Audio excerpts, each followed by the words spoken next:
Oh, wait a minute. Oh, I think it's going now. Yeah, it's going now. There we are. Yeah, it's going now. Yeah, it's up now. It's good. That's so weird. How sometimes it doesn't do that and sometimes it does. I'm going to switch account so I can go back to, so I can read the comments and stuff. There we go. Do-do-do-do-do-do-do. Do-do-do-do. Oh, I don't want to be in studio. I want to be in, go here.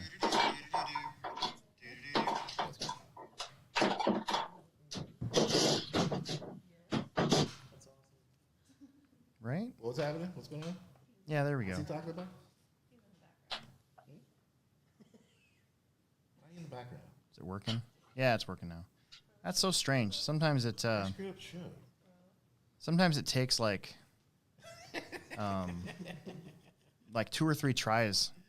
But I think what happens is if I log into YouTube on like one of the work computers, and then I try to and then like it, I don't know if it resets something or what, but I've had that happen before.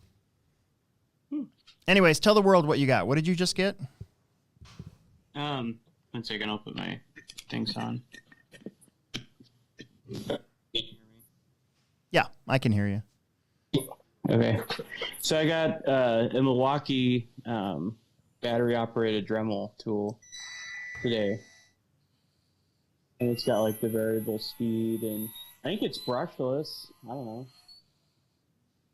Kind of sounds like it has that kind of high pitch squeal or whatever, you know? Yeah, like when it starts up, it has that brushless sound. Yeah. That and then it takes off. Like crawlers have now. Crawlers have that nowadays. Yeah. I got this 3/8 drive. I call it an electric air ratchet, but just an electric ratchet. Right. So that's pretty neat. I had tool credit to burn at work, so I burned it up on some stuff. Yeah. I could use it both work and home. And what'd you get for what happened? You had like a bunch of credit at work or something?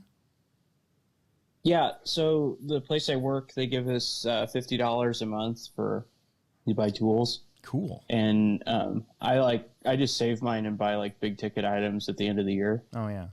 And so I had $600. I had $600 last year, and I put it towards buying a new toolbox. But yeah, so both those things were like $600 on the tool truck. It was like $570 something. Wow. Yeah, this thing is like $300 some, and then the other one was like this Dremel was like $200. Huh.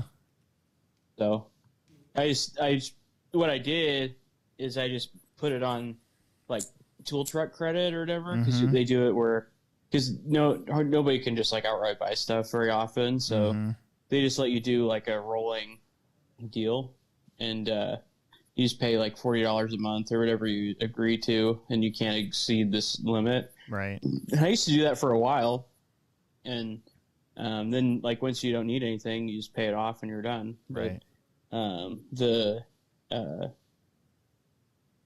So I just put it on like the truck credit, and then when I get the credit back from work, I'll just pay the guy. Oh.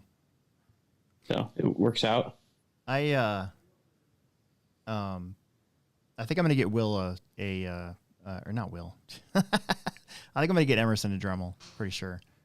We got those cheap. We got those cheap fake Dremels at work, and I think they only cost me like $15 or something like that. But he keeps borrowing my Dremel, and I'm like, dude, you keep borrowing my Dremel, keep losing my bits. It's annoying. Yeah, this is like my third one, and the first one that I had, I actually bought it from Tim when we were still racing micros on Tuesday nights at the Omaha track. Was that the one that was bent? Yeah, like the shaft is bent on it, and I asked him if he had a Dremel to get rid of, or if he had a Dremel I could use. He said, "I'll sell you this one for $10." And he's like, "Okay." And so, like, I think I was like 13 or 14. Yeah.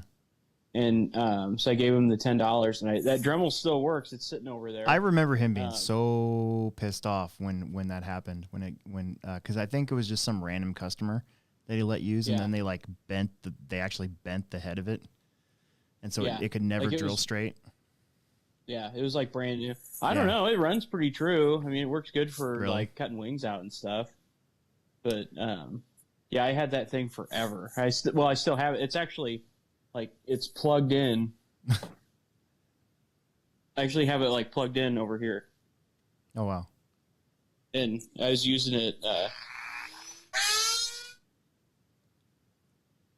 Yeah, you hear how loud that I thing do. is?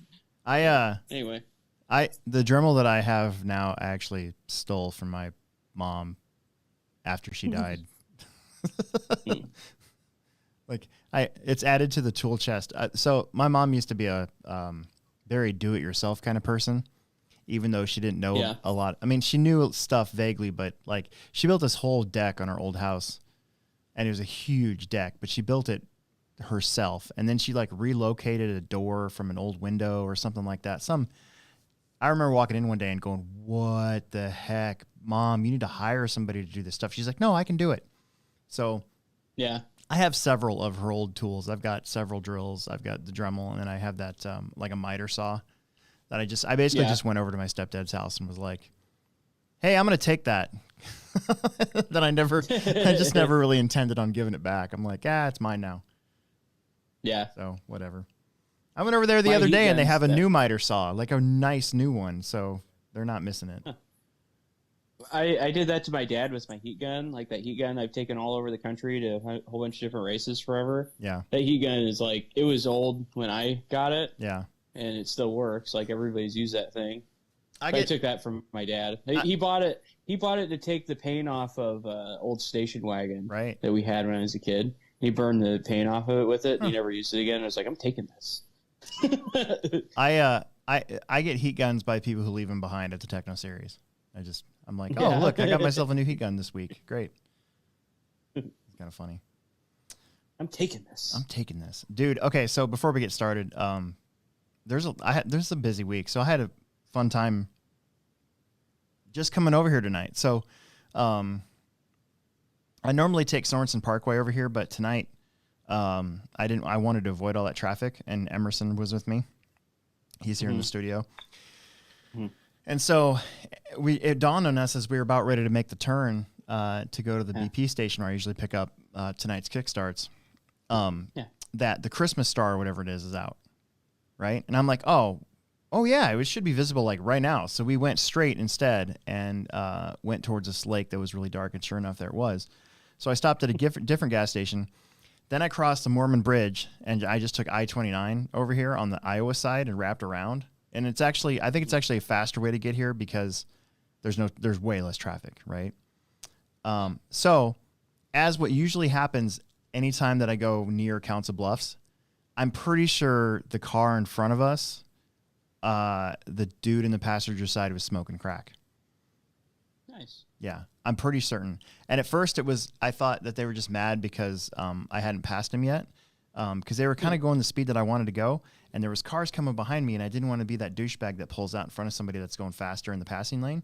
So I waited, and then as I was waiting, this truck passed me, and then I was like, you know what, I'm just going to sit right here. These guys are doing 72 miles an hour. I'm fine. And whoever was in this passenger seat took like something lit. I thought it was a cigarette, maybe not, and they like flicked a whole bunch of it out, and it was hitting my car, like puffs of it, like big old chunks of whatever it was. And I was like, I don't think that's a cigarette. And Emerson's like, what is that? And I'm like, I don't know. And then I just stayed behind him, and I'm like, well, I was going to pass this guy, but now I'm just going to stay right here. And I'm pretty sure I saw like a paraphernalia being used. And then two more cars were merging on, and then whoever was in the passenger seat took this big old blanket and like covered themselves with it, right? So to conceal themselves. So I'm pretty sure something kind of weird was going on up there, and it was time to turn off and come back into Omaha that way. And I was like, Emerson and I both waved. We're like, see ya, crackheads. See you later. So that was see you, fun. Crackheads. Live your best life. Yep. Pivot is 234. Oh, okay. Oh, thanks for reminding me. And then I found my dream home. Again? Yeah. So there was that ad that popped up, and on Facebook, and it was this place. It was like $700,000. There's no way I'm gonna move in there, and there's no way I'm gonna move into this place either. But just for the fun of it, towards the end of the night, on one of these nights when we were super busy and I just needed a break, I was looking at. It was like 15 minutes till close, and I found. I looked Washington County homes, and there's a home that has 10 acres of like wooded timber, and like a log cabin-esque house that at first glance looks like it wouldn't be that worth that much money. And then you look on the inside of it and it's gorgeous. And they have a 30 by 60 foot Morton building too. And it's like 2 miles north of the Plex. Huh. When are you moving in? We can't. Oh. So right. I did contact David at our sponsor, Pivot Lending Group, and you can find him at pivotlending.com. And I was like, hey, check this out. I mean, what do you think? And I because we kind of have an idea what our house is supposedly worth. It's kind of like internet money. Like, you don't really trust it. Theoretical dollars. Yeah, theoretical dollars. And so we were looking at it, and it would still be way out of our price range, even if we sold our house for what our house would supposedly go for and use that as a down payment on this place. Mm-hmm. Yeah. So I was pretty bummed out Sunday night. I showed it to Gretchen, and she's like, absolutely not. No way. And you know what she said first? She goes, that looks like there's going to be a lot of bugs there. Like, she didn't even care about the house, like how beautiful the house was or anything like that. It was in the forest, and there's probably bugs there. So that completely wipes out any chance of us moving in there. Just give her that no bug guarantee. Yeah. I'm like, we can hire actually, it turns out that my nephew Jake is a bug killer. What are those guys called? An exterminator, if you will. Yeah, he's an exterminator. And that's like, Gretchen should be hiring him to come over to her house. Gretchen has an exterminator come by and do stuff to her house like 4 or 5 times a year. Oh, she hates bugs. Why? Hates bugs. Really? If there's one bug in her house, it freaks her out. So I can't. That's why, like when we come back from an outdoor race, all this stuff's got to stay out in the garage, so that she can inspect it before it comes. Oh, in. really? Yeah. It's one of the weird quirks that I've had to put up with, being married for 20 years now. Yeah. Is there's like a moth in the house? Like you left the door open and a moth. So the thing is, our cats, right? Our cats are like, they have a laser sight on any bugs in our house. So if the door's been in the summertime, if the doors have been left open at all for like 10 seconds or whatever, supposedly it lets flies in. And then I'm always like, it's not going to let a stupid fly in. And then it every single time that happens, right? Every time a stupid ass fly gets in the house, and the cats like beat in on it and start chasing it. And she's like, see, I told you. And then I'm just like, okay, let's go. You got me. Yeah. So that's been my fun time. Oh, and then one more thing. I don't know about you, but so you know how I went over the bars on my mountain bike back in October? Oh yeah. And I really jacked myself up. So I thought I was all healed up. Wednesday, I walked out of the back door somewhat abruptly, and I kind of like body checked the back door, and I re-injured my ribs, and it hurt really bad. And Wednesday night it hurt, Thursday night it hurt, and then Friday, right? So Friday after work, super busy day Friday. 8 o'clock comes around. I go downstairs to charge my battery. I'm sitting in my pit area, and I have to sneeze.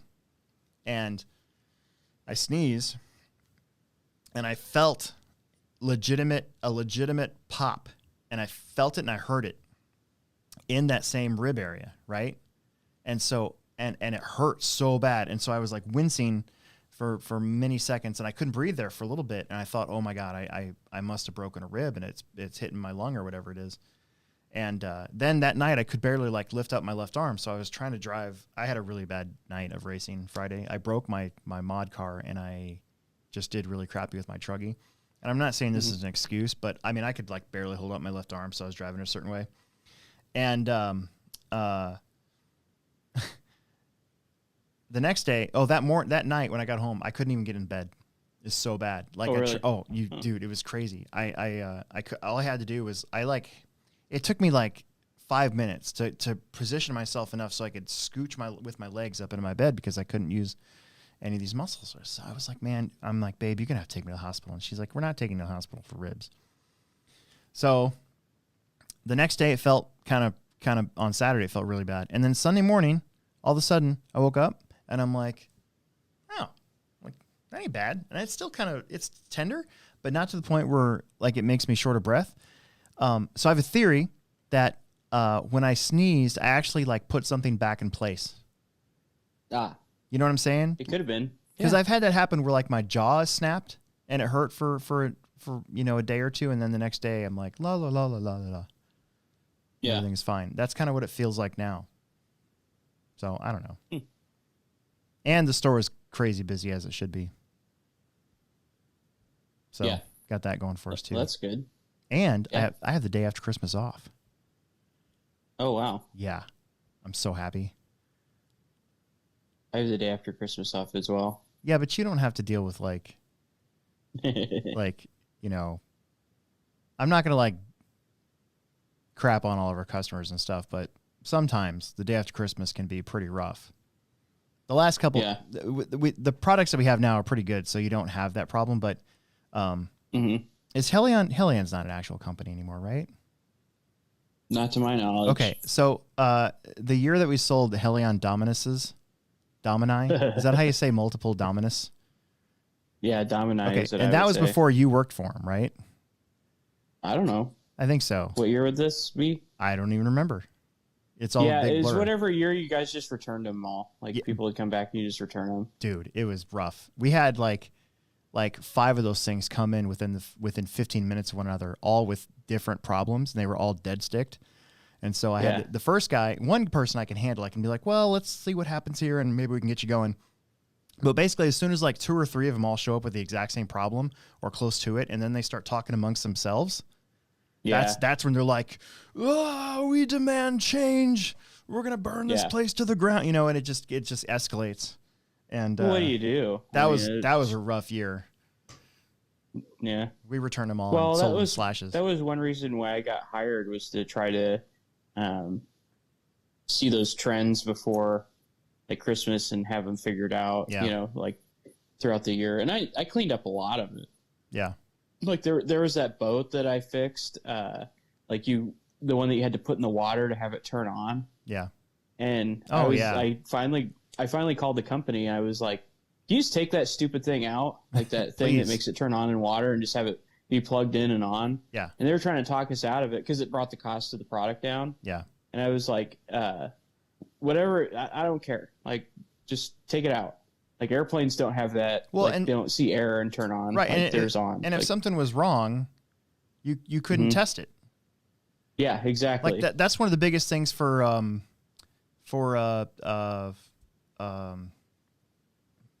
boats period. Oh, nitro boats. That's what I was gonna say. This is one of the biggest things about nitro boats is like people will come in and want to tune it, us to tune it, and there's not any nitro boats out there. I haven't seen a nitro boat in a really long time. But back in the day when like Pro Boat and those guys had those dynamite, little 115 engines, and they were so temperamental, people would want us to tune it. We're like, well, we're not in a lake. Like, this is a water cooled engine. It doesn't work like that. You can't just bring it to the hobby store and have us sit here and mess with it, and then you go to the lake. It's gonna be totally different. It's like, yeah. I'm glad that's not a thing anymore. Yeah.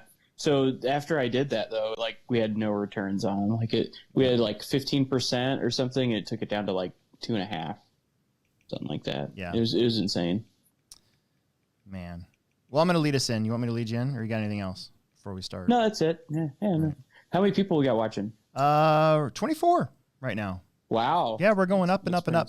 I did pimp this on Facebook today because we're going to talk about the INS stuff. Oh, okay, cool. But anyways, all right. Well, this is Alex Sturgeon with the Hobbytown HobbyPlex, and with me as always, Will Brenton. And we're both here to talk about pretty much everything HobbyPlex. Sometimes hobby news. We got a few race results we might go over later on tonight. depending on how much questions and how much talking about this big J Concepts race we have. But I did want to go over that. And we have our 2 giveaways to do. So we're not at 2,000 subscribers yet. So the 2,000 subscriber thing's going to have to wait until we come back. Because we're no podcast next week. I'm sure they'll do something funny, like a mini pod or something like that. But we do got I've got the names from last week's viewers. And then I got the page likes on the HobbyPlex show Facebook page. New likes. So it was new likes and then last week's viewers. And we're going to do random generator and all that. So we're going to do that midway through. So because I know I want to talk about the INS here in a little bit. And as always, this show is sponsored by Pivot Lending Group. You can find them at pivotlending.com. And get a hold of Don Zoller. Or if you must, you can always try to get a hold of Aiden Olson's dad. And you can get a $500 lender credit or 0.125 off your interest rate if you end up going through a home loan or refinance or any of the other services that they have. I'm not sure how that works out. But either way, I almost had use of their services. Gretchen wasn't going to go for moving, but I figured it was worth a shot anyways. Yeah, sure. Why not? I just got to find a cheaper place. There's actually, I did find a house with like 8 acres of land in, what's that place called? It's a small town like 30 minutes west of here.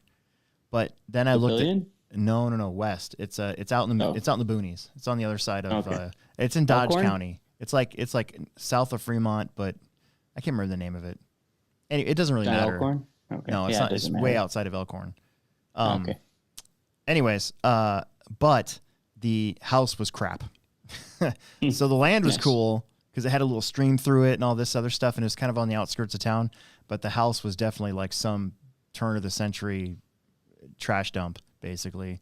That cabbage. if I was handy, it might be something worth taking on and flipping or not flipping, but you know what I'm saying, like refurbishing the whole place, making nice to live. Yes, exactly. But I think that's a technical term. But I'm not that guy. I just I push buttons and I talk and I make I can get away with making crawling stuff because it doesn't have to be perfect. But if it's a house, no way. And we don't have enough money to do that anyway. So yeah. But I don't know. The idea is still out there. Maybe one day we'll kind of find somewhere. But Gretchen wants to downsize anyways. This was going to be an up, and it wouldn't have been the same. Okay, so I'm going to get right into it because we need to talk about the Indoor National Series, the J Concepts race. So our big news is that race with no, honestly, not a whole lot of promotion other than what I've posted on Facebook, and no flyer because Mike Garrison was out of the office, right? That race is full. It filled up midway through last week. And I think it might have been on a Tuesday because basically there was like, when we did this podcast last week, was it full? Do you remember? No, I don't think so. I think it was like 14 or 15 spots left. And then that night I woke up the next morning and my phone was blown up, like pinging like crazy when I woke up, and I'm like, oh God, what's going on? And it's all these people asking why they can't register for the race. And I'm like, well, it must be full. And so I had to start a wait list. So, so there you go. We're over 300 entries. The limit was 140 people. There's a little bit of fudge room there because of you gotta also put in the people that are coming but won't be racing but will still be technically part of that 50% capacity, right? Mm-hmm. So you got to leave some room for like Jason Rona and like Thomas Tran, team manager, that sort of thing, as part of that capacity. So plus, realistically, we have 140 pit spots without trying to get creative and make new ones. So, so the race, we felt when Nebraska dropped their COVID stuff back down to 50, which it's a running tally. So every day the hospital rate is how they're going, right? So if it gets above a certain rate, we're back to 25% capacity allowed, right? Mm-hmm. So that could still change, which is scary, but I don't think it's gonna. I think we're gonna be okay. As long as everybody just doesn't get stupid here in the next 5 days, you know, like, don't let your aunt kiss you, basically, right? Yeah. Like FaceTime, just FaceTime her, you know, just stay over there. Anyways, so we'll be at 50% capacity rules for this race. So we can't, even if we wanted to, we couldn't, you know, try to make, you know, 10 more pit spots or whatever, because, you know, there's still that threat, that vague threat of someone coming into the store that could cause or raise a stink, you know? Yeah. Like, I'm honestly surprised it hasn't happened yet. I am too. So, I don't know. Now, maybe I shouldn't be talking about it because now maybe somebody will, or not. None of these guys will, or none of, you know what I'm saying? Like, I don't want to like jinx us. Yeah. But so I have a wait list right now. I think there's 14 or 15 people on it. I did have one person drop out already, so so I've actually added from that wait list. And usually, what happens is, I've seen this since we started using RC Sign Up 10 years ago, right? There's these people that sign up and never intend on coming. Yeah, isn't that annoying? It's like they sign up for every single race that's on RC Sign Up, and then they never actually show up. So that I have a date, January 18th. Everybody on RC Sign Up has got to be paid by then. And if you're not, then I'm going to delete your name, and that'll open up room for other people. And I can tell you that I see a few names on that list that I'm like, that guy never shows up for any of our races. I'm not going to say who it is, but basically, like, if they showed up, I'd be like, huh, wow. Like, I'd be surprised. Yeah. I'd almost like give him a prize. Like, here's an extra door prize. Thanks for coming. Yeah. Honestly, like, I sign up for the race and I get out of there because I don't want to know who's coming. Yeah. Oh, really? I don't want to, like, psych myself out or something. Dude, like, I never look. There's 24 40-plus drivers, and they're all really fast. It's going to be hard. Yeah. It's going to be hard for old people to drive. So get off my lawn, class. Yeah, Jason said he might even race. So I hope he does. I hope he does too. The one in St. Louis. Yeah.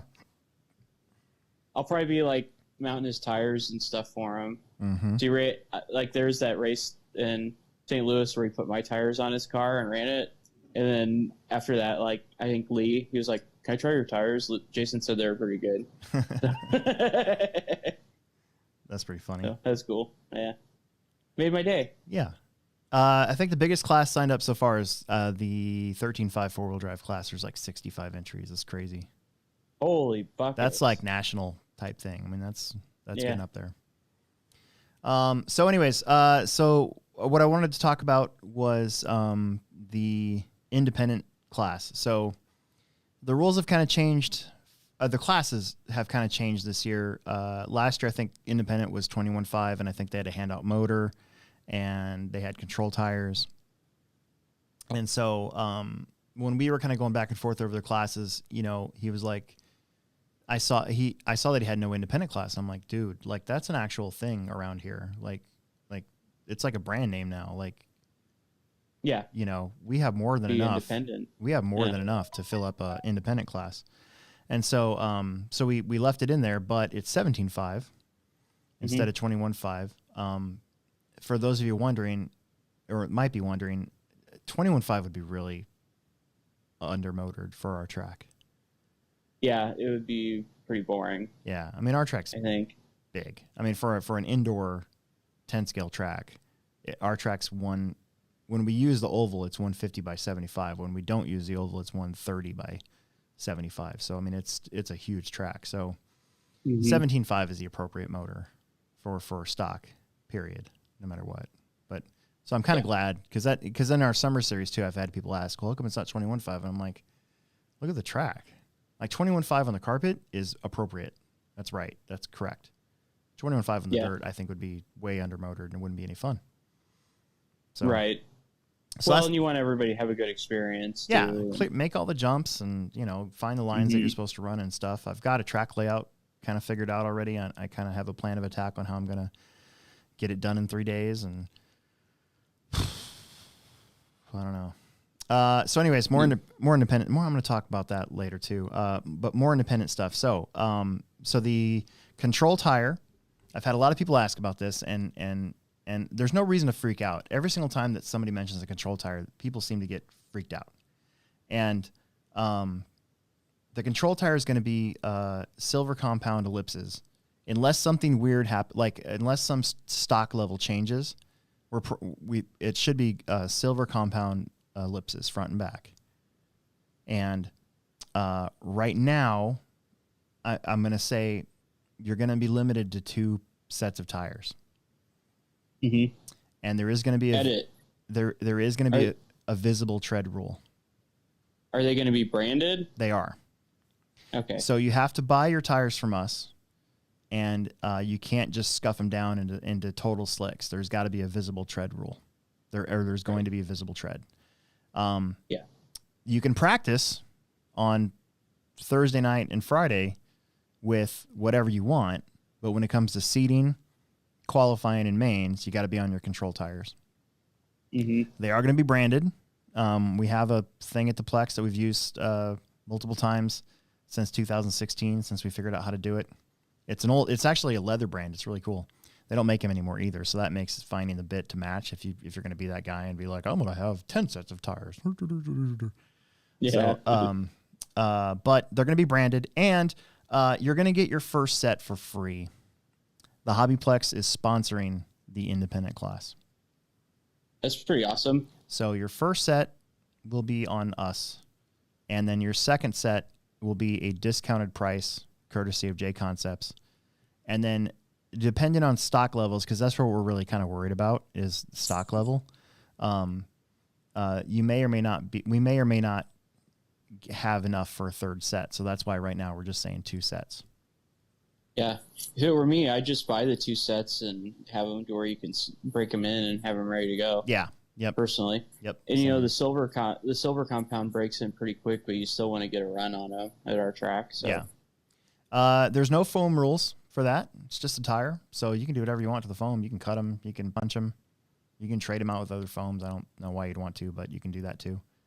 And because I mean, obviously, I'm trying to keep our tech to the easiest and most non-invasive way of doing it. So I have had a couple of questions about the stock class. They're like, what are your rules for stock class? I'm like, the same rules as everybody else has for stock class. You can't cheat. Yeah. Like, right? Like, yeah. If you're racing so 17, what are your rules for stock racing? If you're racing 17.5, you should definitely have a 17.5 in your car. You know, if the battery rule is 8.40, which is what we're going to go by because that's still the Roar rule, then when you come up to tech and we have the voltmeter ready, it needs to be at 8.4. So the rules are going to be pretty straightforward. Blinky mode, 8.4 max volt. You got to have the right motor in your car. Weight. Ashton Abdul has signed on to be our tech guy. Oh, wow. That's nice of him. Because he's not racing 10 scale, and he's not going anywhere that weekend. So I kind of conned him into being our tech guy. I'm going to pay him. So he'll learn some store credit. Thanks, too. Ashton. Yeah. So Ashton Abdul's awesome. Yeah. Normally doing tech's a thankless job, but I'm going to thank you. Yeah. No kidding. And so, you know, there will be tech, and it won't be that invasive, but just be aware. I mean, most of the time with me, you know, if your battery voltage is at 8.4 and you're in blinky mode and you're running the right motor, then, you know, it comes down to driver at that point. Yeah. Now, we do have an inductance meter at the store. So, you know, if we feel like we can always at any time do like a spot inspection on that side as well. So we may still do that. We might have like a Friday night stock motor tech with that too, and just like put a sticker on it or something. Nail polish. I've done the nail polish thing before. Yeah. Beach RC had it going, man. They had a guy whose sole purpose there was to break, like, you had to bring your motors up. It was like a Roar race. You had to bring your motors up, and they had to be completely disassembled, and then you put it back on, and then he had that sticker that if you take off, it shows that it's been taken off. Yeah. Yeah. And I mean, I get it. It doing it that way definitely makes everybody feel like they're definitely on a level playing field as far as that goes. Well, I guess one thing that I think that it does is the perception of the event looks better. Yeah. Like, it's like, man, these guys care. This is an upscale event. There's tech for stock racing, and it just makes the event appear to be better. Yeah. You know, regardless of the venue, I think that, like, if I was racing stock and they had, you know, a legit tech process for stock, I would feel a lot more comfortable and better about my experience being there. You know, and like, it kind of gives it that upscale. I know. So I would perception. The thing is we would have to hire somebody to do that. Oh yeah, no, and don't get me wrong. I don't know. Like, it takes money. I don't know anybody to do that. I don't know. I have never had anybody locally step up to say, "Well, I can do that." I don't know how these other tracks can do that, or have like a local guy who's just like, "Oh, I'll do that," and that are willing to hang out there for 3 days and. They probably find like an on-road or an oval guy that can do it that isn't racing. It's a motor tuna. I even tried that, and they're always like, "Oh no, I don't want to be there for that long." Around here, at least. And who could blame him? Because, like I said, it's a thankless job. Yeah, I know. So it was also kind of annoying to have to take my motor out of my car. Like, I didn't even bring a soldering iron with me. Yeah. So I had to like find somebody with a soldering iron, unsolder my car, take it over there. Isn't that so unreal? It wasn't even my motor. You don't have a soldering iron. I know anymore? It wasn't even my motor, so I didn't even know how to take it apart. It was a Motive motor, and I'm like, how do you even take this thing apart? And then because down there, like Motive wasn't a brand that they saw, at all, which is odd to me, but it wasn't. They're like, well, I don't know how to take that apart either. And I'm like sitting there trying to fiddle with it. I had to text Kyle and be like, dude, how do I take this motor apart? Because I didn't want. I almost felt like I was going to break it, and then I got it apart. But so I don't mind doing that, but sometimes it's kind of annoying. Yeah, I don't really want to. I want to do that at home with my soldering iron.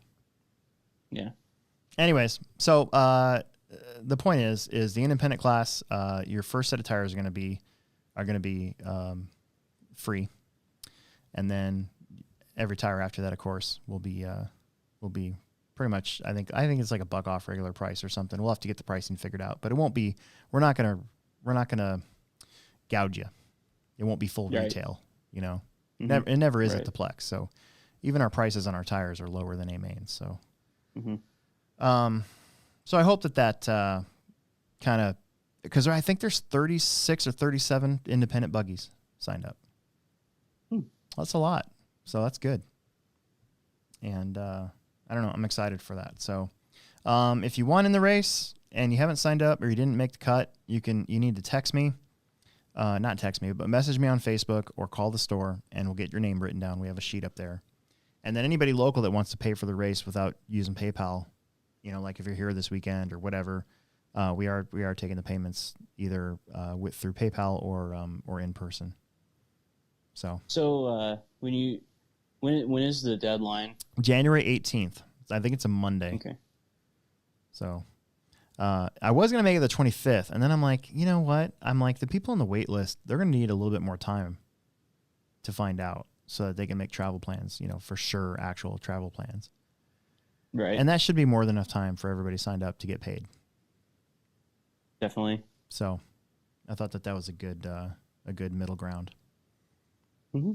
So I saw Dakota Fenn was signed up. Yeah. And who else signed up? That was I think Austin Wick is on there. Did you see Austin Wick just he TQ'd around a 2-wheel drive at the SDRC Top Gun race? Yeah, that was pretty awesome. I didn't watch the run, but I heard about it. I watched the mains. Did you? Mains are pretty good. I didn't get a chance to see him. We were so busy on Saturday and Sunday at the store that I didn't get a chance to watch him. I've been meaning to watch him on YouTube, but last night I just crashed when I got home.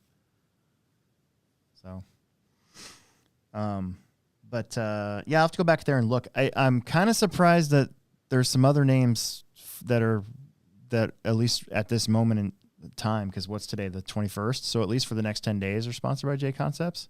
You never know with silly season. Yeah. Right. But I mean, I didn't see Spencer on there.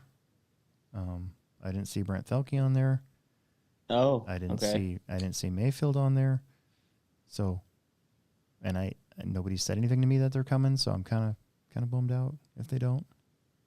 Make a sad face, because the last J Concepts INS race we had in 2015, everybody was there. Yeah, we had Cavallari, Tebow, Mayfield. Who else? Spencer was running in 15. He was running mod. Yeah, Spencer was there. The horns were all there. Yeah, the horns are there. Oh, Austin's. Is it Aiden signed up? Aiden Horn, he signed up.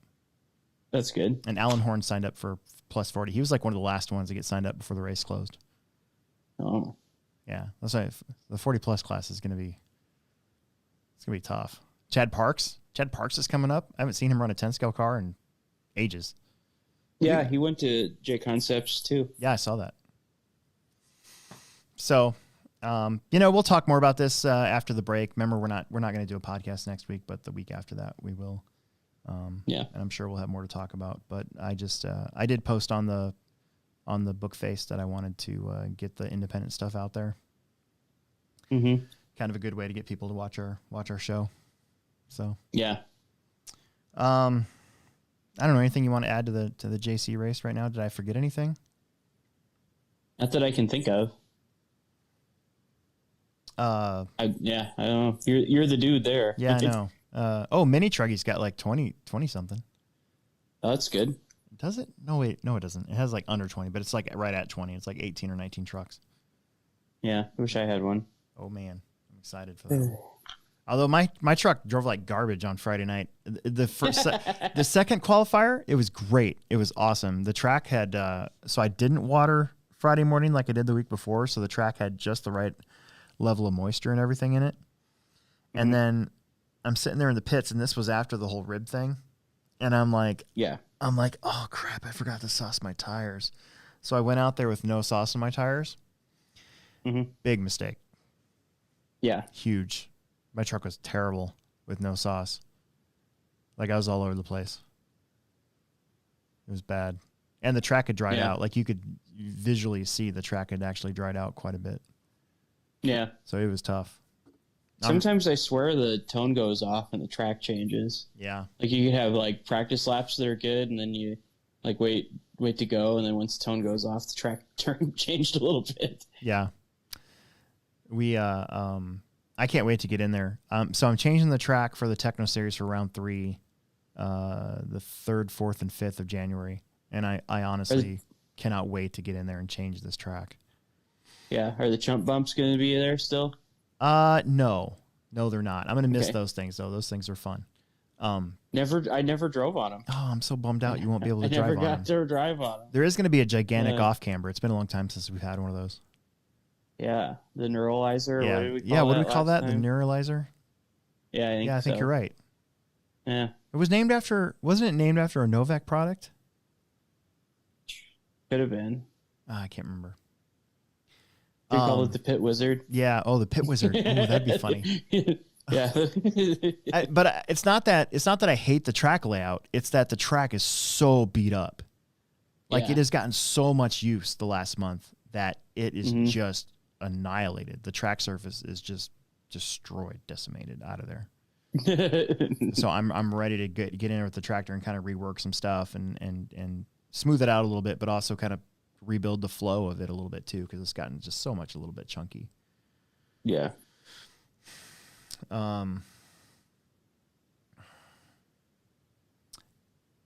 Real quick before we leave the INS race, Rod Case is on here. So RC Racing, you should subscribe to his channel too. If you're signed up for, say, independent and not 40 plus, can you still run 40 plus if you pay, since you're not signed up for the independent class already? Yeah.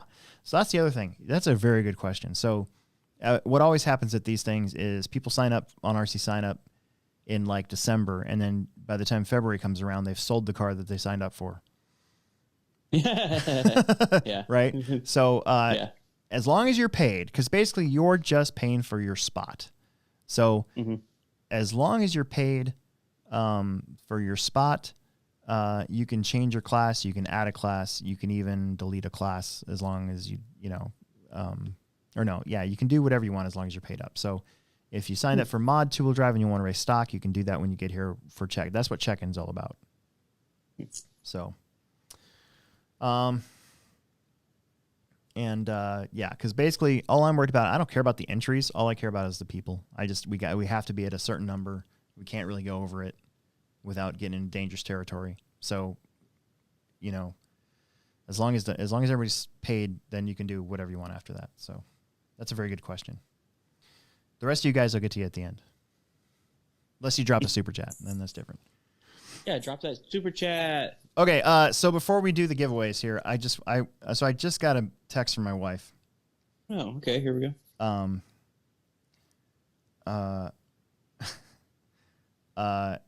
What the F ... Huh? I don't want the living room like that. I'm sorry. The TV is right in the pathway of where we walk. This is stupid.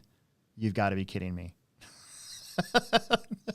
You move the TV without consulting, huh? Yeah. Emerson and I wanted to play Red Dead today. We wanted to play Xbox. He also wanted to show me he's been playing Rocket League like all of a sudden. I'm like, where did that come from? So he wanted to show me that. So when we woke up, he started rearranging the front end. I'm like, Mom's not gonna like that. And then I was right. Mm-hmm. So that's funny. I've been playing The Legend of Zelda: A Link to the Past. Ooh. On my Nintendo Switch again. I beat it I think 3 times, and I changed. So like when you like first start a new game, you change the character. You make the character name your name. So like Link's name, instead of you can put Link in there. You could put Will or whatever you want. I put my dude in there. So now it's like, oh, my dude, you're here. Like in all the text that you read, it's pretty sweet. Nice. Okay, 2 more INS questions. How deep is the wait list? As of today, I believe it's 15. I think I took 14 and 15 today via Facebook Messenger. And then Riley, he must have dropped in after I said this, but pay by the January 18th. That's the purge date. So the great purge happens after January 18th. So if you're not paid by then, you're out of RC sign up, and I'll do it myself because then I'll fill in the wait list as I go. And then if there's any room left over, then I'll be like, okay, it's open enrollment again. I don't think that's going to happen. Though. I think it's going to be very tight on the wait list or whatever. Probably. Yeah. Oh, and I also, I've been going back and forth for the awards with MX trophies. They're going to be sweet. First through third is going to be these really cool, like 3-layer stand-up awards with a metal stainless steel base in it. It's going to be really neat. So it's pretty awesome. Yeah, worthy of a national level event, I hope. Yeah. All right. So, which one do you want to do first? Do you want to do last week's watchers or the page likes for Facebook? Page likes. All right. I'm going to get out my generator here. So I have marked the page likes on my notebook here, just so you guys see what I'm doing. I don't think you can see this on the video. Maybe. Nope. No, not really. All right, so I trust that it's on there. Oh, I see it. There you go. Okay, so I have them numbered, right? Just generic, and then I have my generic number generator, and so these are the people that have liked the HobbyPlex Facebook page since we announced it last week, as of today. Okay. So we picked up 11 new likes on our Facebook page. That's cool. Yeah. Right. All right, and then I like the likes, and then this one was for the plaque, was it not? Because I have no idea. I think the viewers last week were the body, and then the Facebook is the plaque that you and I need to sign. Let's do the plaque. Okay. It doesn't matter. They're getting a thing. They're getting a thing for free. All right. All right. So here, let me change this to 11. Turn it up to 11. I was waiting. I was waiting. I knew as soon as I said that, I'm like, I bet you Will's going to say something about 11. And then hold on, because before we do this, I got to clear my throat. So it's a good time for a Kickstart break. Yeah, I'm going to have a bubbly thing. You want to do it at the same time? Yeah, 2 drinks at the same time. 2 drinks at the same time, man. All right, you ready? All right, ready? Ready? Yeah. Go. Oh. We're kind of off. I got another one. Oh wait, you don't.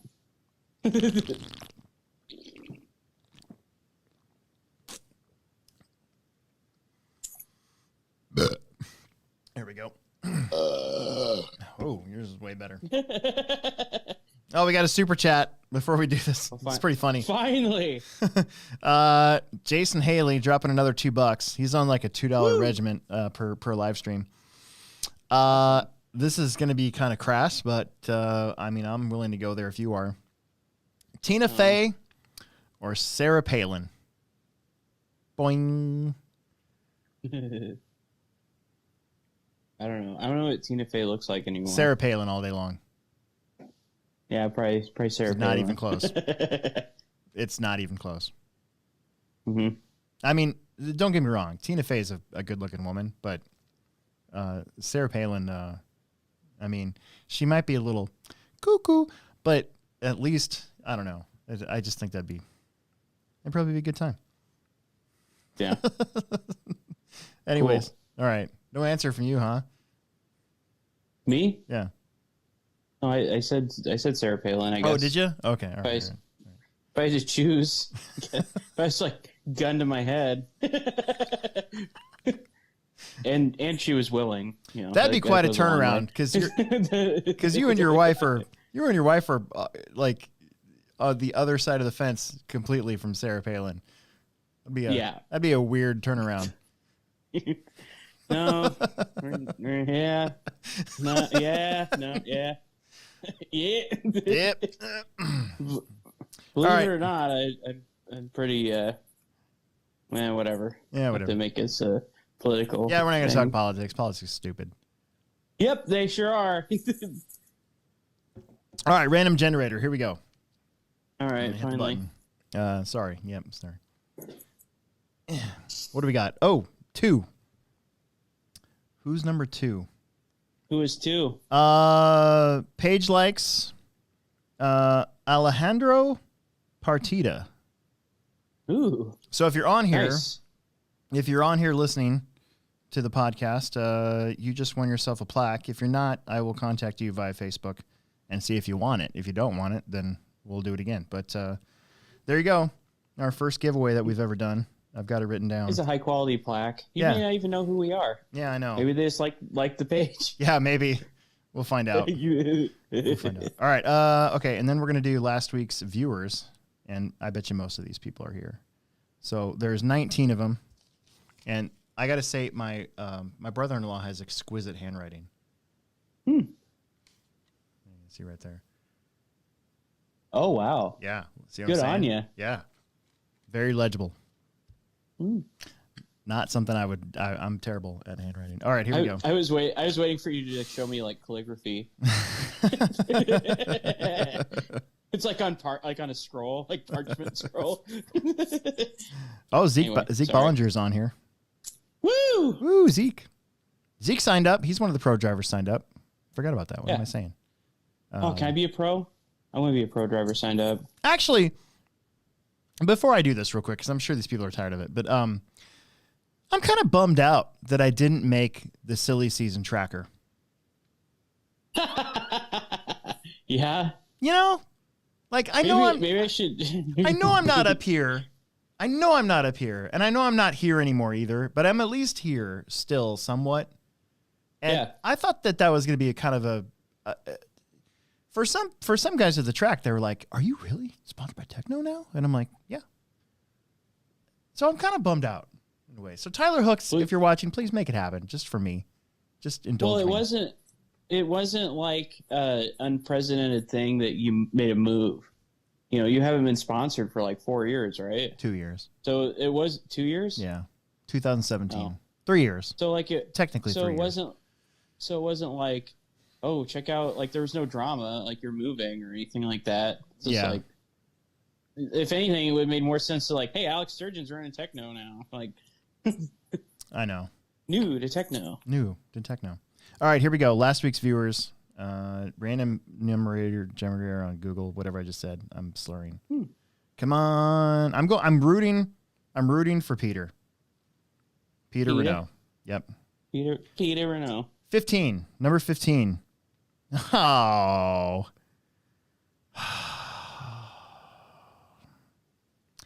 Clayton Whitmire. Clayton won the body? Clayton gets the body. If he wants it. We'll find out.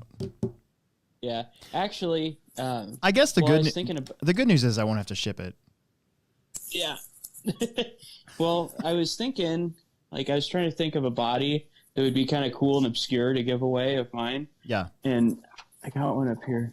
I do like one of my white bodies, like from a new car. I don't have my body yet. It's just a plain white body. Oh, yeah. But this is obscure, and I think that it would be liked. This is my short course buggy body. Yeah. Back when we used to race those, I only raced this body one time. Yeah. So it'd be a cool conversation piece, painted by Kenny McKinney. Yeah. All the paint on this is metallic. Right. And even the white's pearl. This is my bodies aren't white; they're pearl white. Yeah. So it's just something I've always done. You want to do that right now? If you want we'll do a care. second chance body giveaway for last week's viewers. Yeah, I'll even sign it if you want me to. If you want it devalued, I'll sign it.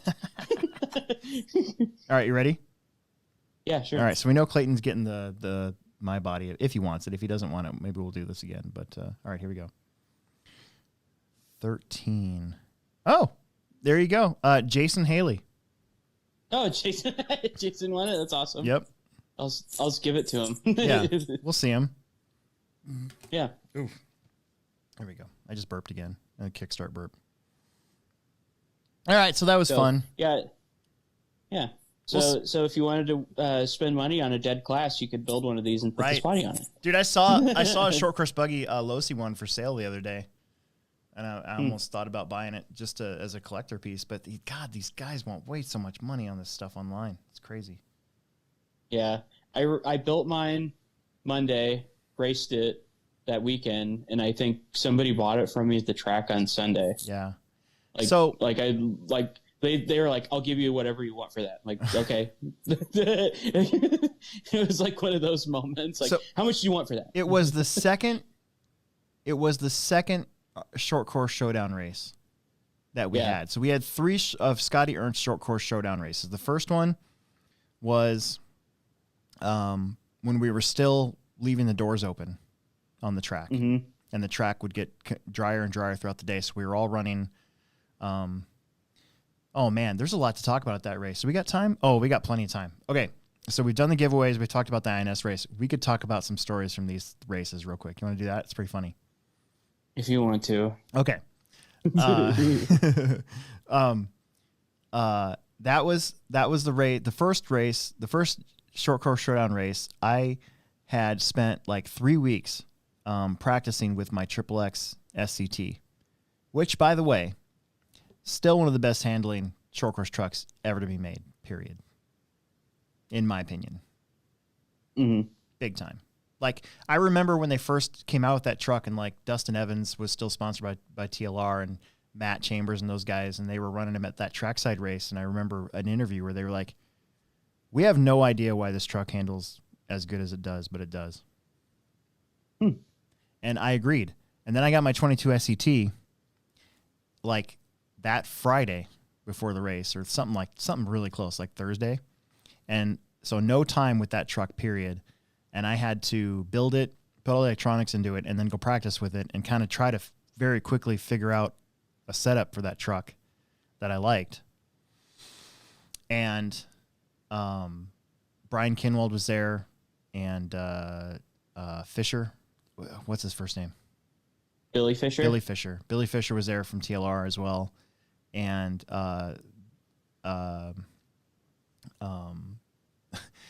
we were running.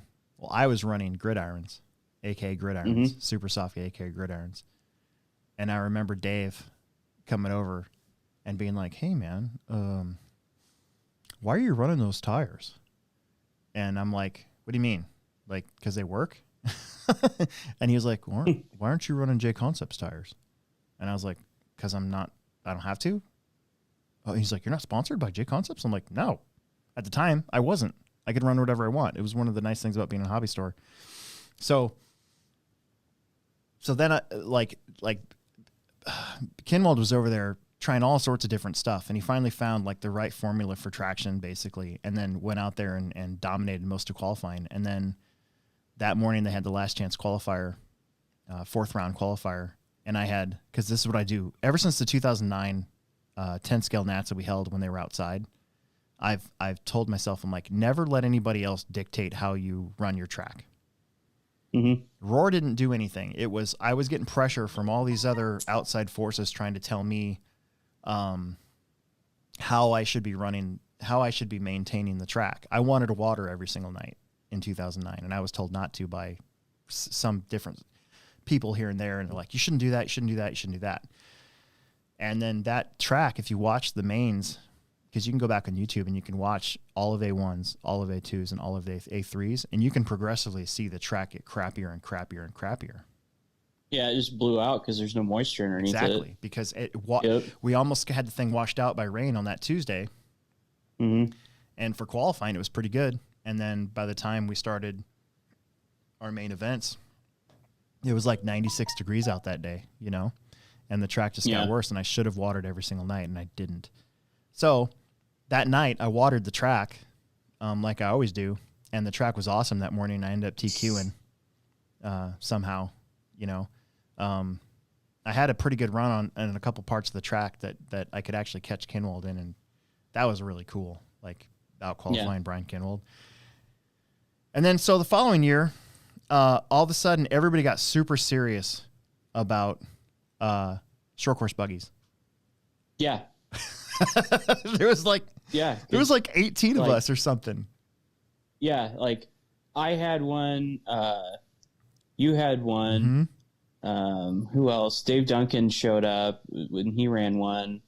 Scott Rappaport when he was still racing. Yep, Dylan had one. David Fast, Don Drews. Yep. So there was that kid that was running for X Factory that came from like Washington or something. That he was there. I can't remember his name, but I remember him. The first time he looked at the track, I remember we had that giant jump in the back. Yeah, and I think so. The first time I remember him complaining to Scotty that the stocks couldn't clear it. And Scotty was like, well, figure it out.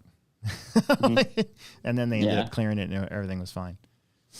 But remember what place did you get in that one? Did you finish third? No, I got second. Oh, second, that's right. Yeah, I got second. And I got screwed by lap traffic. Right? Yeah, you did. I drove right around you. Wasn't it David? Because I was like fifth. Didn't David Fast take me out? I don't know. I think we were coming up to lap him, and I'm pretty sure that he monster jammed me over that big jump in the back. And and then I was upside down. And I was thinking to myself, you got to be kidding me. There was like 30 seconds left in the race, and I was in second place, and I had it locked in, and then that happened, and then all you guys passed me. Yeah. See ya. I was so butthurt by that. Well, I was using this old tired, greedy Sonic motor that somebody let me borrow, I think. Or it was something like had just been run forever. It was one of those motors. Yeah. And at that race, I remember like everybody's like, "Oh, we're going to use these." They were using like these little tiny like shorty pack batteries in them. I was like, I wouldn't want to run that. Like that thing dumps. It's gonna suck for the second half of the race. Yep. So I was running like a 6,000 milliamp like huge battery, and my car had plenty of power like the entire race. It was pretty awesome. Yeah. But I was like doing that. We had a triple. And you could triple it for a few minutes, and then you had to double single it. Mm-hmm. I remember I had made a fan mount for the motor coming off the back of the car. Yeah, out of like plastic. Yeah, it's cool. And we never raced those again. Never raced them again. Nope. We all got them for that race, and then we were done with it. I think I sold mine too, not too long after that. Yeah. Well, like. Because I went in for like sponsor sheets. I was like, "Hey Scotty, I didn't see sponsor sheets for short course buggy." And he was like, "Oh, if you're racing short course buggy, you shouldn't be sponsored." And I was like, "Oh, okay, cool, man." Like, but there pretty much the entire field shouldn't have been racing. Yeah, them. no kidding. Like everybody in the top 10, we were all sponsored, all had some sort of sponsorships. Like there's it's so funny. I was like, I don't know if I said that or not. I was like, well, pretty much the whole field. But at the same time, short course buggy. yeah. But at the same time, like that was the biggest turnout of short course buggies he's ever had. He had ever had. Yeah, we were it. That was the biggest one. Yeah. Yep. Like I don't know. I thought it was cool. Out of all the short course stuff, the buggies should have had staying power because they handled way better than the trucks. Oh yeah. Because without the and they look scale. without the big floaty body on there, you could actually drive them harder than you would like. You could actually send them over jumps harder than you would normally do with a 10 scale short course truck. They reminded me of that. They were scale. Okay. Like you said, they were scale. They're more scale than a short course truck. Yeah. Because they had like the roll cage and stuff. And I had a driver. Like I had like all those like little stuffed animals and stuff I was trying to put in my car. And I had like that SpongeBob figurine that I had in there. Yep. But then was it SpongeBob or was it the dude from Toy Story? The little alien things. Minions. I had a minion in there, and then I had a SpongeBob figurine, and then I thought I had something else. Oh. But I pretty much went to like Toys R Us and bought a whole bunch of like little action figures and stuff to put in mine. That's funny. But like we were having a good time with it. I'm trying to think. There's something else I was gonna say about it, but. All right. Oh, they reminded me of that. Remember that J Concepts like car that they try to make like a class out of it? Yeah, It was the like JC2 or whatever it was called. It was basically a buggy with truck tires. Yeah, but you took a longer chassis, I thought too. Yeah, it did. But it was like an 8-scale 2-wheel drive buggy. I thought it was kind of neat, but that's what that reminded me of. Was that? So anyway, for all you viewers on YouTube right now and that'll listen to this podcast, I highly recommend that you find a couple of these videos. If you just punch in Short Course Showdown HobbyPlex, they'll come up. So there's a couple of videos from Chad Irwin. He's actually one of our racers, and he's got so we had 3 of them in a row, and I think it was 2012, 2013, and 2014. 14 was the last one we held. Remember, 14 had the split lane. Yeah. And that was the year that I finally won Pro 4, but like it was just a Friday night race. Like all the people racing Pro 4 were from like Friday night. So yeah, I didn't race that. Yeah. Race. But the 2013 one though, first off, the track I built for that one, I was actually pretty proud of. That was a really cool track. It had a curve straightaway. Mm-hmm. And then the backside jumps I thought were pretty cool because they've flowed very well, and you couldn't even tell where the oval would have been in this track. This was before we moved the oval. So do yourself a favor and find the Pro 2, and then definitely find the Pro 4 A main from Ego Breaker Omaha. So it's EGOBRKR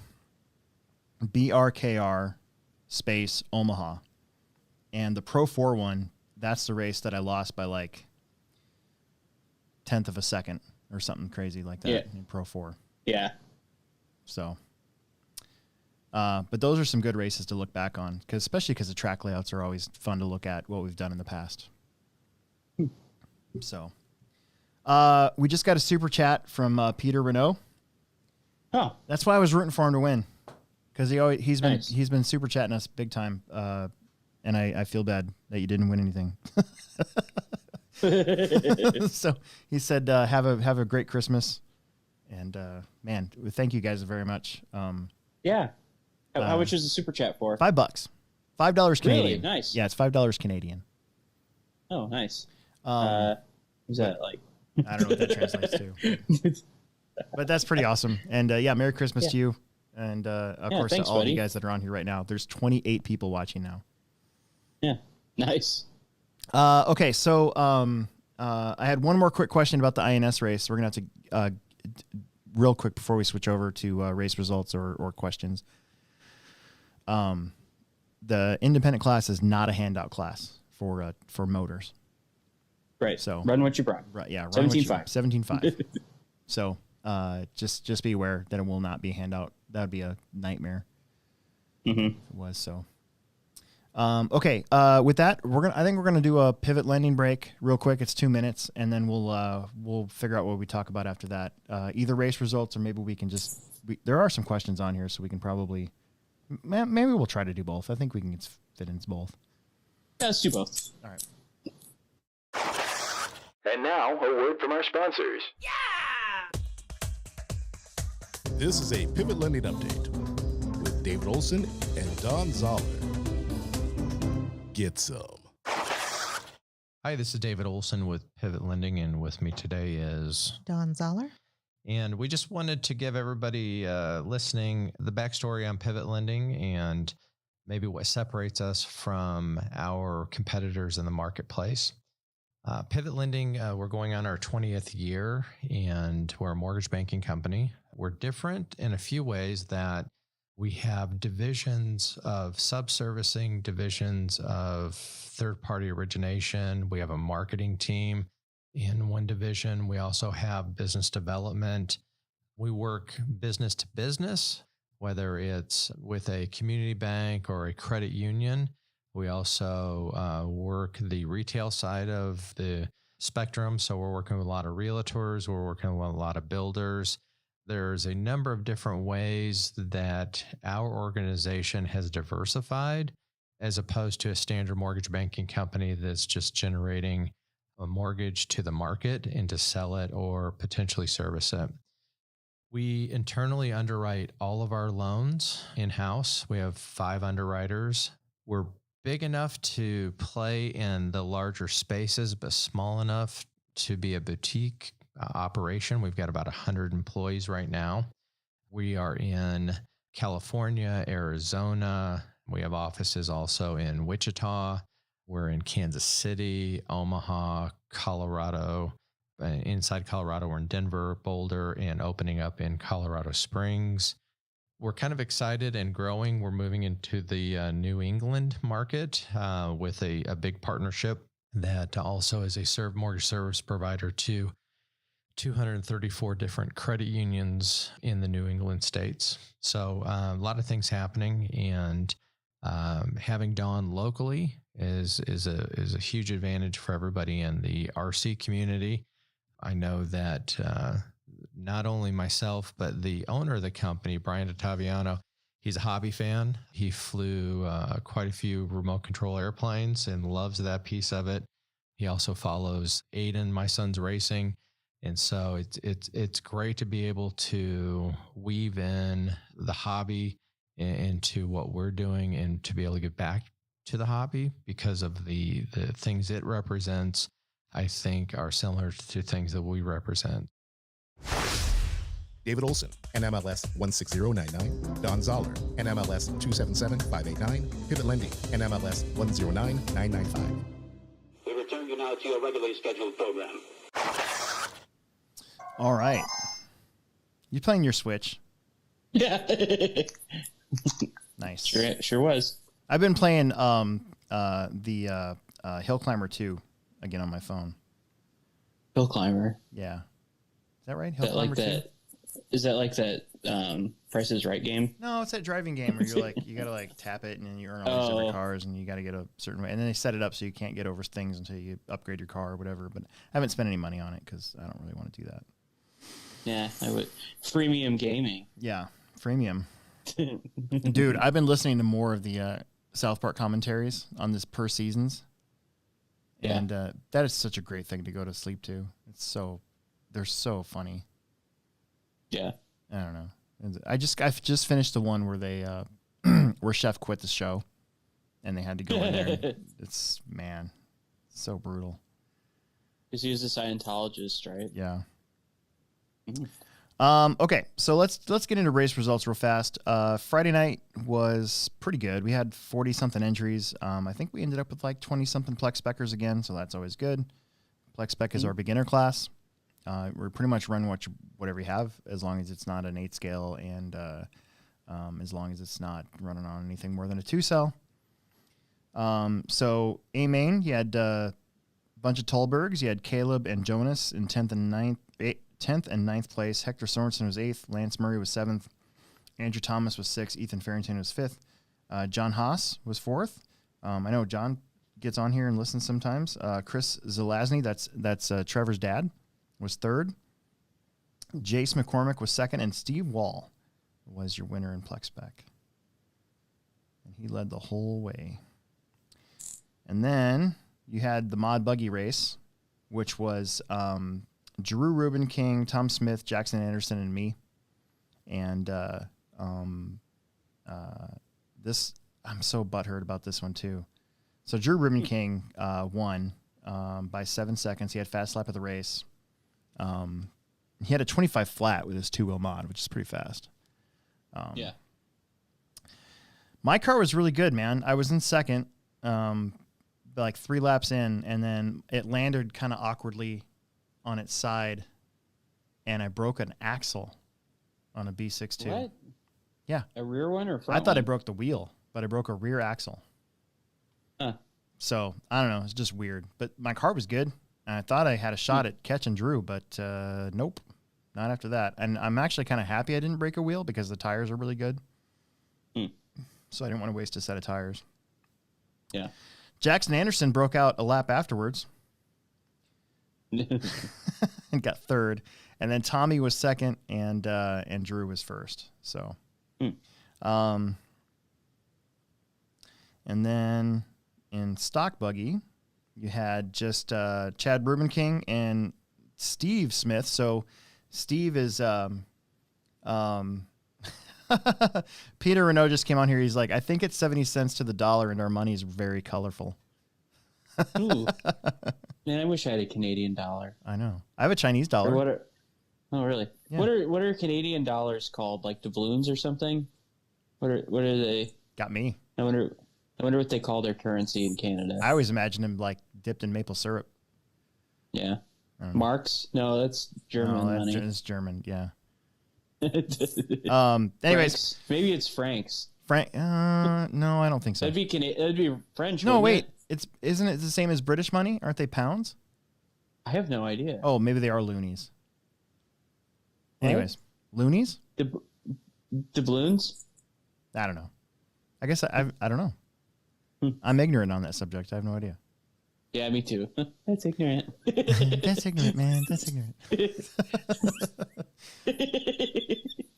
Anyways, Chad Rubin King and Steve Smith. This was actually a pretty good race. I was marshalling until about 2 laps away or whatever. So Steve actually had the TQ. And this is really cool too because Steve is Tommy's brother. Both of them were fast back in the day. Tommy was the faster of the 2 bros, right? But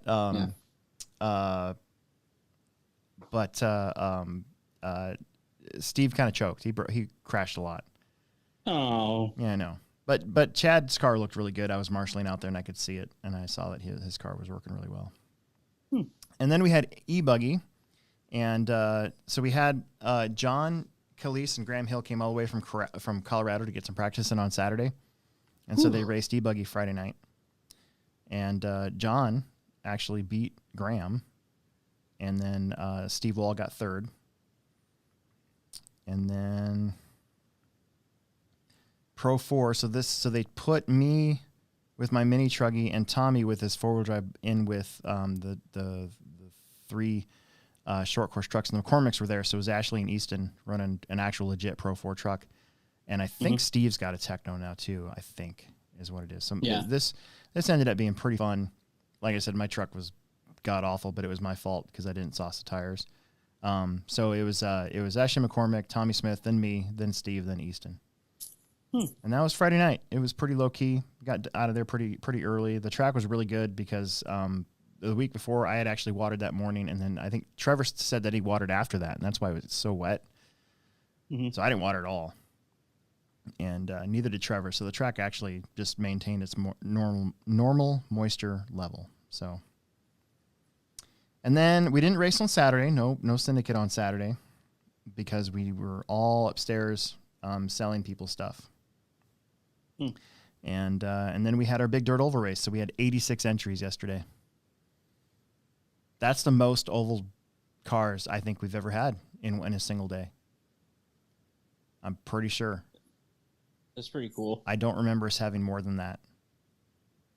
So that was a big deal, I thought. And I mean, they were still racing at 6 o'clock. I think they got done at like 6:15 or so. I took some video of these guys and posted it earlier today. I made like a little 18-minute long video. I went down there. I got a bunch of the lower mains, and I wanted to do like a commentary on each class. So your boy Wade won the B main. That's pretty awesome. Yeah. And then we'll see where he's at here in the A main. I haven't actually looked at these. So the B main is probably stacked. Dude, it was Phil. Mm-hmm. Justin Stevie was racing a car. God, who else was in there? Mike Lafferty was in the B. Yeah. A lot of dudes that normally aren't in the B were in the B. So it was pretty cool. Okay, so where do we start here? So 13.5 short course mod A main was Derek Sprague 6th, Shane Nielsen 5th, Chris Zelazny was 4th, Trevor Langdo was 3rd, Chris Flower was 2nd, and Brian Damewood won that one. So that's pretty cool. Yeah.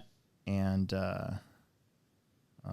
then we got to go to, where's the next A main? Street Stock A main had Jared Tadlock did not start. I think they were looking at his car. Something was wrong with it before the start. I was standing right there. Shane Nielsen was 5th. Jim Harden was 4th. Tim Sutherland was 3rd. He did TQ. Dalton Hallbreaker was 2nd. And Tony Neria took the win. And this was one of the races that I actually got on video. And Tim, I don't know what was going on, but his car, it was a Losi car converted to a street stock. He could not keep that thing underneath of him. Kept spinning out. So I don't know if maybe they tried something with the diff or the tires or something, but didn't look the same. Still a fun race to watch. Man, street stocks are so slow. They still run 21.5. Yeah. They're slow. I don't know if I could be able to drive one of those now.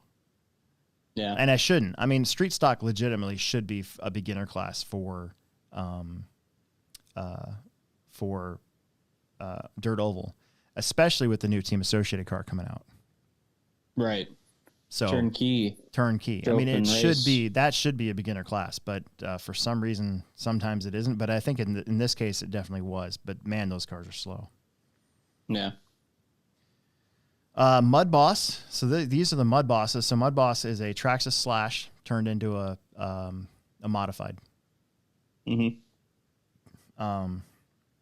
Bob Hamilton broke out. I watched that race too and finished 8th. Casey McAtee was 7th. Jeff Tadlock was 6th. Chris Lasney was 5th. Paul Bowden was 4th. Jim Langdo was 3rd. Carter Langdo was 2nd, and Matt Solberg took the win in Mud Boss. And then nothing reminds you that you're racing dirt oval like having your class called Mud Boss. Yeah. It's a fun name. It's a fun name. Then the 410 Sprint A main, and I watched this one right before I left. These guys are so fast. Brian Erb, I saw him break out pretty early in the race. Then one of my pet peeves with any race program is if they allow you to use nicknames. So Ninja, whoever that is, got 7th. Craig Ferguson was 6th. Mike Pruitt was 5th. Ross May was 4th. Darren Ryder was 3rd. Brandon Heitschuh was 2nd, and Craig Moline took this one kind of by a lot. He drove really well, but he also got a little lucky in traffic too. Brandon Heitschuh and Gooch, Darren Ryder, not so much. So, and I actually thought that Brandon and Darren were actually battling for position, but they were still a lap apart at the end. But I could have swore really? I could have swore that they were right next to each other. Oh, Ninja! Hold on, Craig Moline's on here, and he said that Ninja is Mike Lafferty. I had no idea. Okay. No idea. Yeah, that's a big pet. That's one of my pet peeves. Is I get the idea of nicknames. It's fun and all that, but I hate it when you're trying to like look at race results at certain tracks and it's nothing but nicknames and you have no idea who they are. Yeah. My nickname that I've used isn't mine, but from Full Size Racing, but this isn't my idea. It's a friend of mine's idea, and I use it sometimes. Lance Romance. If you ever see Lance Romance on a... Oh, it sounds familiar. That's usually me. Huh? It sounds familiar. Yeah. Hey, does he know who Taco is? Craig yeah. Moline? Who's Taco? We're trying to figure out who Taco is. Anyways, okay, where are we at? So the short course modified, I think I left right before this race started. So short course modified, these guys are actually running mod motors. Aaron Hargis was 8th. Tony Neria was 7th. Matt Solberg was 6th. There's Taco in 5th. Jim Lingdo was 4th. Bryson Ramey was 3rd. Chris Flower was 2nd. And Mike Pruitt won this one. And it looks like he had a 4-second lead there. No, 1.5 second lead there at the end. Sometimes with third ovals, these guys are not on the same lap. And so when it is, it's kind of a neat thing because that means that it was a pretty close race. Then you had late model. And, looks like Craig Moline with a DNS shown in 9th. Nate Sutherland. Nate came to race dirt oval here this weekend. Yeah. So he's qualified 6th, finished 8th. Adam Ayers was 7th. Matt Solberg was 6th. Chris Sutherland was 5th. Aaron Hargis was 4th. Craig Ferguson was 3rd. Brandon Heitschuh was 2nd. And Darren Ryder took the win. Nice. And both him and Brandon had 50 laps because they go by laps. So the length of this race was 50. And he had a 4-second lead there at the end. So almost a lap, basically. And then let's go to B mod. And B mods are basically two-wheel drive buggies converted to a modified. So just a smaller version of a short course mod. Mm-hmm. And I hope I don't kill these names, but Tim Mikatich was TQ, but did not start. So I didn't see what happened there. Rod Clark was 6th. Chris Sutherland was 5th. Phil Palmer was 4th. Wyatt Sprague was 3rd. Ross May was 2nd. And Dalton Hallbaker. God, I killed that. Was your winner. And then finally, the big one, because I believe that there was a bunch of 360 sprints. It went down to a C main. So your 360 sprint A main had Mike Archer was 8th. Phil Palmer was 7th. Wade Gehring was 6th. Nate Sutherland was 5th. Phil Beardshire was 4th. Brian Erb was 3rd. Craig Ferguson was 2nd. And Craig Moline won it by lap. He hit the 60 lap mark before everybody else.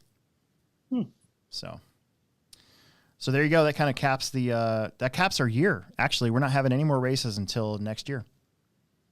Nice. So the syndicate ends January 2nd. That's our last syndicate race. So that was it. The track at the HobbyPlex is now open every single day until the 31st. Yeah. So bring out your Christmas trucks and beat them up. Except for Christmas. We're going to be closed, obviously, at Christmas time. So yeah, I'm getting hot. So I'm gonna go back up here and we'll get to some questions really fast. We've usually been running like an hour and 20 minutes, so we got like 12 minutes here to kill. Okay. Well, this one's kind of inside baseball, but Johnny S wants to know if his chassis protector came in yet.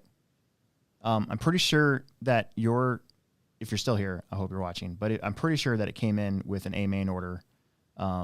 That should have came in today. So we'll see what happens. Holy crap. We just got Nick Nuthouse gave us a $10 super chat. Wow. He says he really enjoys the show. Can't wait to get a chance to run it to Plex in the new year. New Mini B just showed up. Thanks, Nick. Appreciate it, man. Yeah, that's awesome. So anyways, Johnny, I'm pretty sure it showed up. It would have showed up today. I don't work Mondays, so I'm not for certain on that, but I'm pretty sure. And then Johnny wants to know where you work. Me? Yeah. Oh, I work for a hydraulics company called Dakota Fluid Power. I'm a tool maker or machinist there. So there you go. That's part of your perks. Part of your perks is a $50 allowance for tools. Yeah. That's pretty good. Yeah. Mad Thunder wants to know, I'm wondering, I know one of the guys used to do actual motorsport. Why did you switch from that to RC? That's you, Will. I used to money. So, I raced go-karts. I drove go-karts from like when I was 3 till about 11. I think when I was 9 or 10 is when we started racing, like more competitively. And then I did that for a long time. I think when I was 19 is when I bought a mini sprint, and I raced mini sprints for a while. And then I was going to race shifter karts. I bought all the stuff to do it. And my dad just didn't really have time to like travel with me, because you pretty much, it's like so when we raced Dirt Oval, we raced the Pro Kart series, and you race like these 5 huge like miniature NASCAR level Dirt Oval go-kart races, and then you don't really race the rest of the year, because pretty much like weekly racing for go-kart racing around here is dead. So I was going to do that. You have to travel a lot for shifter kart racing. I took it out and drove it at the track in Hastings, and I was by myself, and it was pretty hard to do by yourself. So it's kind of like nitro racing. Like it's really hard to do by yourself.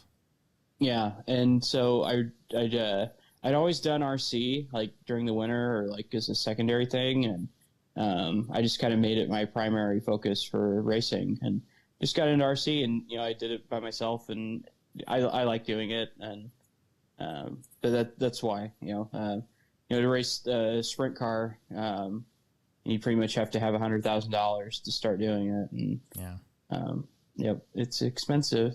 I wrote this short story in college because I was a creative writing major. For you guys that I'm on the other side of what he was doing, like totally different. But one of my short stories involved a person who came into a whole bunch of money, like inherited wise, and went all in on like a Pro 2 truck to race, and was kind of chastised for not working his way up to that, the way that you kind of normally would in motorsports, where he just bought into it because he could, but he wasn't really that good of a driver and always ran into people, and nobody wanted to mentor him or anything like that. And then he went out there and tried to prove himself, and kind of did in a way at the end. I don't know. I should let you read it sometime. Yeah. I got the writer's workshop didn't like it because they didn't understand the lingo, because I was using hairpin turns, dog legs, jargon, basically just racing jargon. And so all these book types were like, we don't know what this means. I don't understand this. Yeah. What is this? And I'm like, well, I don't want to like explain every single turn. It would take you out of the story, Well, but it's kind of like researching a word that you don't know in a book anyway. Yeah, when you just research that and figure it out. Yeah. Anyway. That was one of the reasons why I didn't like the writer's workshop, because people would nitpick at stuff that in my opinion, didn't need to be nitpicked, but whatever. Yeah. Anyways, so there you go. That's a good story. Yeah, that's why. Let's see. Scrolling down here. TAC BF2 says we're all getting $600 checks so we can all get the mini truggy. Oh, okay, cool. I already got mine. You know what sucks? You did? Is that I bought my mini truggy literally like 3 weeks before I got my Techno sponsorship. If I would have just waited, I could have saved a little bit of money. So, oh well. Yeah. Yeah, whatever. It worked out. But that was the whole reason why. Anyways, it didn't matter. Mad Thunder with another one. Do you ever think about building your own RC chassis? Would it be a race kit or a bash kit? A race kit. Yeah. So if I were to start a chassis company or something like that, I would have ready to runs to fund the racing side of it. I could see that. I actually, you're going to be shocked by this, but I actually did design a car in AutoCAD in 1990. Though that was basically my semester project in 1995 in AutoCAD class. Huh.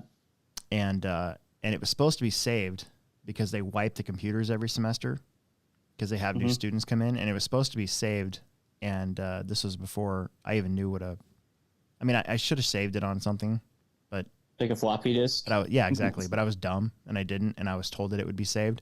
So when I came in for the second semester of it, it was gone.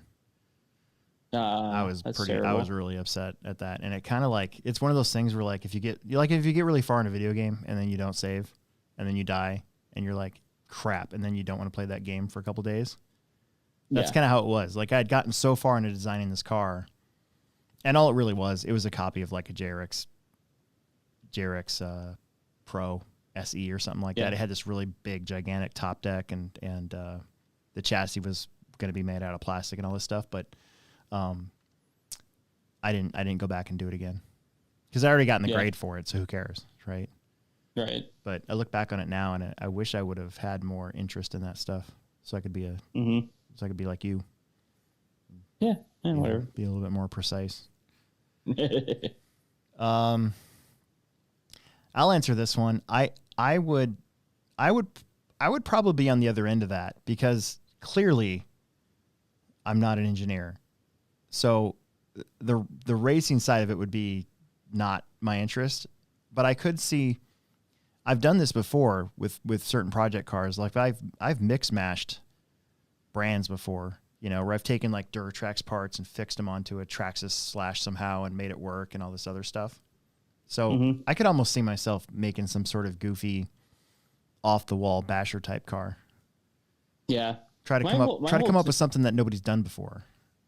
Yeah, my whole thing, like with me wanting to be a tool maker, a lot of it was because, like when we were racing, we didn't have a ton of money like everybody else, like compared to other guys that were racing. Yeah. So a lot of the stuff that we did, we had to figure it out on our own. Like, we rebuilt our own engines because we couldn't pay to have a $700 rebuild every 3 shows for an engine. You know, so my dad and I'd have to figure it out. And I wanted to be the guy that could make, because pretty much my last order at, when I went through trade school was I just made nothing but mini sprint parts. Like I made wing sliders for my mini sprint. I made front wing mount. I made the rear bird cages. I made spares. I made all that stuff just because I didn't have the money for it. Yeah. I could afford a piece of $25 piece of billet, but I couldn't pay $300 for bird cages. Yeah. Yeah. I don't know why I didn't get into that stuff. I don't know. Yeah. The problem was like right out of high school, I worked for a video game store. Mm-hmm. So it's like I wasn't interested in making stuff. I was just interested in pushing buttons and playing stuff, Yeah. I don't know. 1995 Eclipse GST says it was good to watch you in Florida, Alex. That's pretty cool. I assume he's from Florida, I guess is what they're saying. Oh, that's cool. Let's see, going down the list here. We already talked about short course buggies. Peter says he didn't see any HobbyPlex races posted.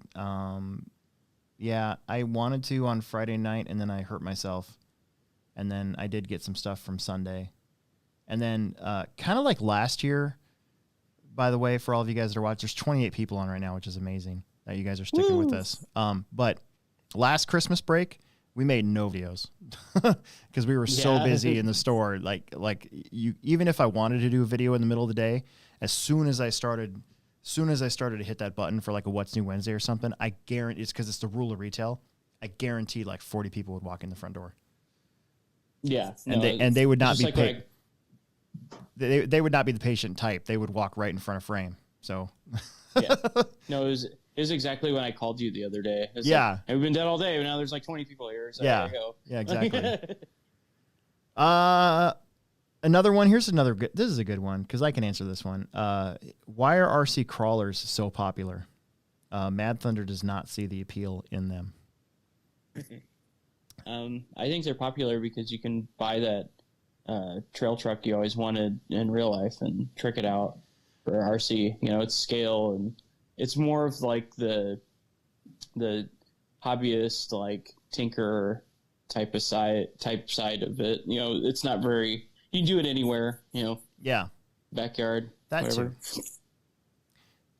I have a theory that not only because they look realistic, most of them look realistic, but there's also ungodly amounts of stuff that you can do to each truck. So nobody's truck's ever going to be the same.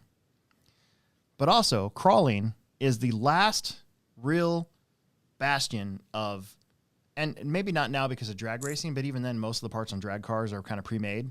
But for crawlers, it's the last real bastion of make it yourself. Yeah. If there's not something like if nobody's made the roll cage that you like, TIG weld it, do it yourself. I mean, that's what these guys are doing. So I think that part of it's very popular, that because these guys can build this. Some of these guys, not me, but some of them can take the axles and then build something from scratch completely. Whereas with racing, you can't really do that anymore. Yeah. You know. Mm-hmm. That's why I like it, because I've bent my own links before if I needed them.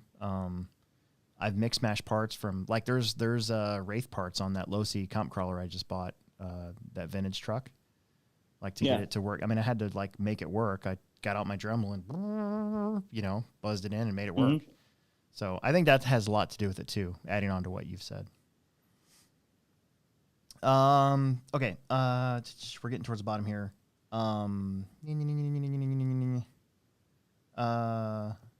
Jason Haley wants to know what would be a better upgrade from two-wheel drive / buggy or stadium truck for young kids.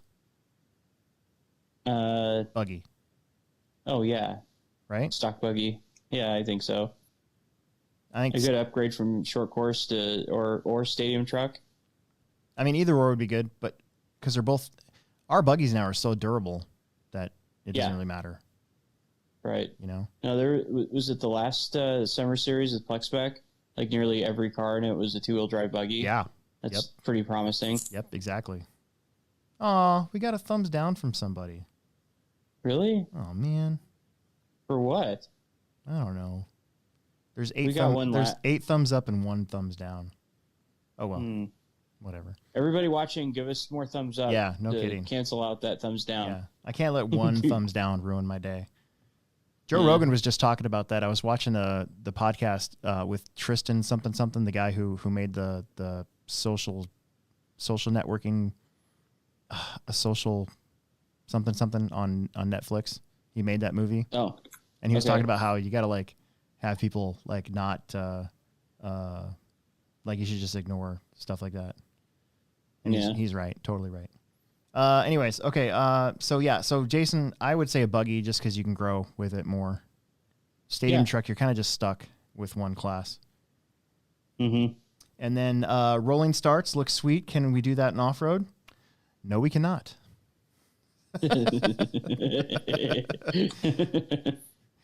And the only reason I say that is because we tried doing that on Flame Out Fridays with Nitro Racing, and it was a cluster. I wish I could say the other word that goes with that, but it didn't work.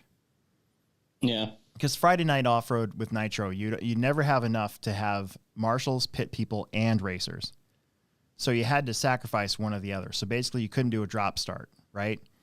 So and the marshals usually had bottles with them to fill up cars, right? Mm-hmm. So because your marshals were also your pit people, so you ended up with like, you had to do the rolling start, and then when you had a 15-minute main, your pit guy was actually marshaling out there because we never had enough people, and it never was a good start ever.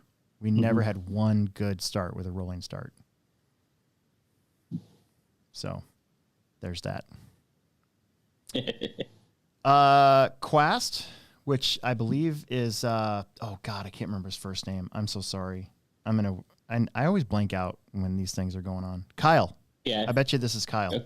We're gonna need a setup sheet for that mini truggy, and I agree. I had somebody else on one of our other videos ask for a setup sheet, and I'll get to work on that. I think that's it. Okay. I think that's it. Thumbs down, guy. If you're still listening, what do we do? There's 2 of them now, so probably one of them was like, screw these guys asking for thumbs up. I'm gonna give thumbs down. Yeah. Oh well. Oh well, it doesn't matter. Yeah. For a little while there, on all of our videos, there was maybe a year ago, I don't know, but for a little while there was always 1 thumbs down, and it would show up within like 5 minutes. Yeah. So I was like, well, that has to be a subscriber of some sort. And then I thought, maybe it's like somebody else's hobby shop or something like that. Yeah. Well, like, it's just like the guy last week that said like my mustache is disgusting or something. It's like, I liked it and commented on it, and I was like, noted. That was so funny. I saw that pop up on my. I was laughing. I saw that show up on my my YouTube studio, and I was like, oh, it's cool. Somebody commented, and I'm like, yo, man, trim the beard. My wife about puked, and I started cracking up, and I had to text you that. It was really funny. Yeah. Hilarious. Yeah, whatever. All right. Anyways, we're gonna bail. We're at an hour and 25 minutes, so that's kind of long. Woo, man. All right, but this. I hope everybody got the information they were looking for. There's 30 people watching now, which is great. And yeah, that's pretty awesome. But we're gonna bail, and we just want to thank Pivot Lending Group. You can find them at pivotlending.com. If you mention this show when you're setting up a refinance or a home loan, so if you're looking for a new house, make sure you give them a call. Make sure you mention our show. Ask for Don Zoller, or we think it's funny sometimes if you ask for Aiden Olson's dad. Yeah. Anyways, you can get $500 off your closing cost or 0.125 off of your rate if you end up financing with them. So get it done. Get out there, and hopefully they'll pay for our show for next year too. Yeah, that'd be cool. Yeah, maybe I can do one of my commercials again. Yeah, we need to do that another time. All right, so once again, no podcast next week. We're gonna take the week off because it's Christmas, and we'll be back. Yeah. I think it's January 3rd, yeah. 4th, January 4th. I think it's January 4th. We'll be back. So yeah, I'll be racing when we go to Saturdays for off road again. Yep. So starting on the 16th. So. Yep. All right. Merry Christmas, everybody, and thanks for tuning in.